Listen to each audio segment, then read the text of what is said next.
올해 경제정책 방향에서 그 연간 365회 이상 이 의료 서비스를 그러니까 과다 이용하시는 분들이죠. 이런 분들의 본인 부담률을 높이겠다. 지금 현재 20%인 걸로 알고 있는데 이걸 이제 90%까지 높이겠다라고 했는데 어떻게 보세요? 이 365회는 좀 많습니다. 사실 뭐 하루에 한 번이라는 얘기인데. 의료 쇼핑, 의료 과잉 문제는 사실은 어제 오늘 이야기는 아니고요. 아니죠. 왜냐하면 이게 또 우리나라 의료 체계가 갖는 큰 단점이기도 한데요.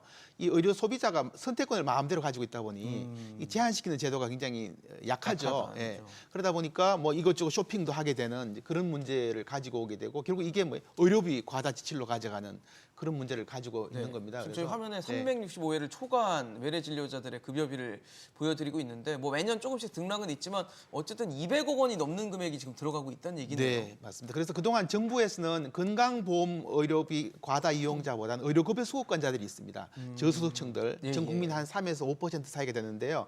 이 의료급여 수급권자들의 의료비 과다 이용에 대한 굉장히 강한 통제를 하고 있었죠. 특히 사례 관리라든지 뭐 제도적으로 여러 가지 장치를 만들었었는데 이제 이 문제뿐만 아니라 이제는 이 건강보험에 대해서도 이런 제도적인 걸 좀 가져와야 되겠다라고 생각을 하는데 저는 개인적으로 우리나라가 병상도 많고 의료 소비자가 선택권도 강하기 때문에 예. 이 과잉이 충분히 일어날 수 있는 여지가 많이 가지고 있거든요. 그래서 이 부분은 좀 제도적으로 국민들의 의료 이용 행태를 변화시키는 측면에서는 필요하다라고 봅니다. 네.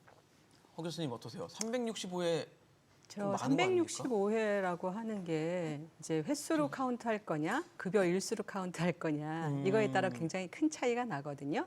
무슨 말이냐면 고혈압을 앓고 있다. 그러면 기본적으로 365일입니다.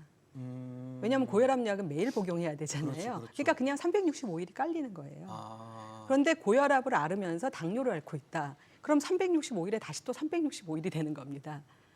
두 번이 네, 겹쳐요? 네. 아니 그러니까 이게 일자를 기준으로 할 거냐 아니면 급여 횟수를 기준으로 할 거냐에 따라서 다른 저게 얘기가 굉장히 다른 되는군요. 얘기가 되니까 만약에 예를 들어서 급여를 기준으로 한다라고 봤을 때 만성 질환자들을 타겟팅해서 집중 모니터링 하겠다라고 예. 하는 거라면 적절한가? 뭐 이런 고민도 좀 되고요. 그럼 막 뭐 병을 하나만 갖고 계시지 않을 수도 있잖아요. 그렇습니다. 네, 뭐 합병증이 있으실 거고. 그렇죠. 그리고 거의 대부분의 어르신들은 고혈압의 당뇨 상당히 많은 수가 갖고 앓고 계시죠. 계실 수 있잖아요. 예. 그런데 그런 분들이 감기를 앓았다. 그러면 365일을 깔아놓은 상태에서 병원을 또 갔다. 깔려요. 그럼 당연히 본인 부담금이 늘어날 수밖에 없는 구조잖아요. 그게 맞습니까? 그러니까 이렇게 네. 그게 맞지 않기 때문에 네. 이렇게 특정한 만성 질환자들이 타겟팅돼서 모니터링 되는 게 적절하냐 이거에 대해서 저는 의구심이 있고요. 결국은 저는 지출을 효율화하고 지출을 합리적으로 관리하는 정책은 반드시 필요하다라고 생각합니다. 근데 그것이 어떤 특정 질환자나 과다 이용자라고 하는 기준 안에 이렇게 넣어가는 방식이 적절하냐 아니면 다른 보편적인 방식이 적절하냐 이런 것들에 대한 좀 이렇게 합리적인 논의가 좀 필요한데요. 그러네요. 저희는 지출 효율화라고 하는 정책을 쓰지 않고는 이 지속 가능한 보험을 유지할 수가 만들 수가 없습니다. 없죠. 예. 근데 지금처럼 이렇게 건보료 인하, 그다음에 지역 가입자의 94.3%한테 혜택을 주고 이런 방식으로만 가는 것은 굉장히 무책임한 그런 내용이죠. 정 교수님 어떠세요? 예, 실제로 아까 이제 통계 나온 거 보면은 네. 그래가지고 연간 나온 금액이 200 몇십 조잖아요. 네, 이 몇십 억 원이잖아요. 예. 근데 우리 지금 조 단위를 얘기하고 있었잖아요. 아까 1조 원이 줄어들었는데 그랬죠. 근데 지금 200 몇십억 원이니까 작다고 말씀하신 생각해야 대로 이 약을 투약 일수를 전부 일수로 카운트하는 이런 방식으로 해가지고 통계를 내니까 그 대상자들이 어마어마한 뭐 1년에 1,000 몇백 일을 이용했다고 2,500만 명이 된다고 이런 얘기가 예, 있으니까. 그런 것까지 나오게 되는 거라서 그럼에도 불구하고 이렇게 의료 쇼핑 비슷하게 이제 물리치료를 받고 막 이렇게 하는 것들 노인들 그걸 좀 하는 구분해야 될 거 아니에요? 예, 맞습니다. 그래서 아까 허 교수님 말씀대로 그런 어떤 통계들을 보고 우리가 문제를 찾아낼 때는 그런 어떤 통계 방식에 따른 어떤 문제와 이런 걸 구분해내야 되는데 저런 통계가 나온 이유는 이제 저런 어떤 정책을 쓰기 위해서 좀 가장해서 뭐 몇 천에 이용했다고 하는 통계를 내기 위해서 이제 흔히 제시되는 것이라고 생각이 돼요. 근데 실제적으로 지출 효율화랑 관련돼서 사실 우리 사회 그 해결해야 될 게 굉장히 많죠.